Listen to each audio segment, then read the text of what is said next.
La ilahe illallah, imanыңарды la ilahe illallah келемесі менен жаңылағыла дейт. Урматтуу мен угуп жаткан мекендешим, мусулман бир тууганым, жердешим, диндешим, бул окуяны угуудан мурда сен да бир иманыңды жаңыласаң мени менен биргеликте. La ilahe illallah, Muhammadur Rasulullah.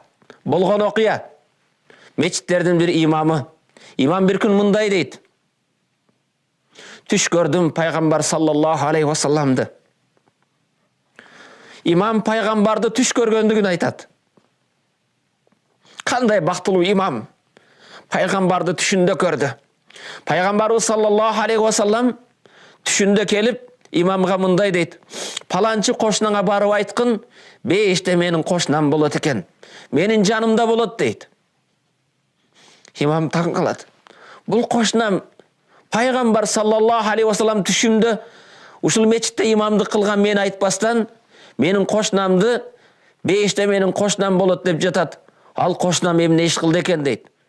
Эртең намазыңды окуп бүткөндөн кийин барып кошнаңа сүйүнчүлөп айтып койгун, ал сенин кошнаң бейиштеги менин кошнам болот дейт.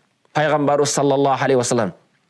Бул жерде баса белгилей турган нерсе, Пайгамбарыбыз саллаллаху алейхи вассалам кимде ким мени түшүндө көрсө, ал анык чындыгында мени көргөн болот дейт.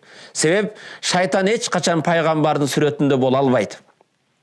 Имам эртеңки намазын окугандан кийин кошнага акырын келип, колунан бекем кармап, көзүдөн мөлтүрөгөн жаш агып, кошнам, сен Аллах жолунда эмне иш кылдың?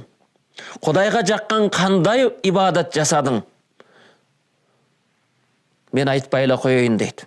Мен анын ичимде сыр болсун, айтпайын дейт. Жок, жашооңдо болгон бир сыр бар экен. Аны айткын дейт.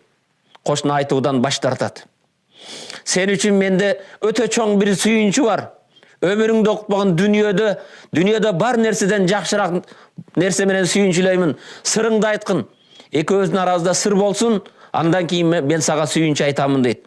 Анда кошна имамга айтайын болуп тур, арабызда сыр болсун дейт. Кошна, сизге белгилүү болгондой жакында үйлөнгөнмүн дейт. Үйлөнгөндөн кийин 2-3 ай өтпөстөн мен үйлөнгөн өмүр жолдошумдун курсагы чоңоюп баратты. Таң калдым. Шариатта бойго бүтүүдүн, төрөөдүн эң аз мүддөтү, эң аз чеги 6 ай гана. Бирок бул 5 айда толгоо кармап төрөй турган болуп калды. Эмне кыларымды билбедим. Бул мага келбестен мурда ким менен болгон?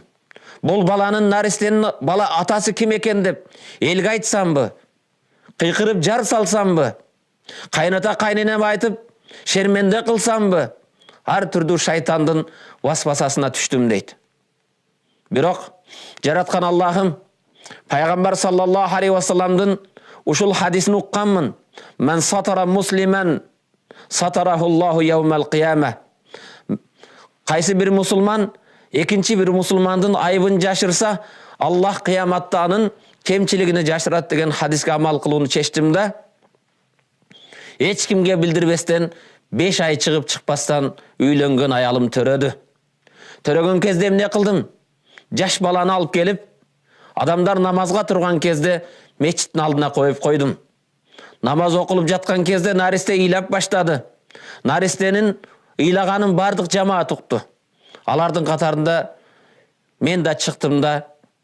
Имам, бул эмне болду? Ким таштап кетиптир деп таң калып жаткан кезде, буну мен багып алайын.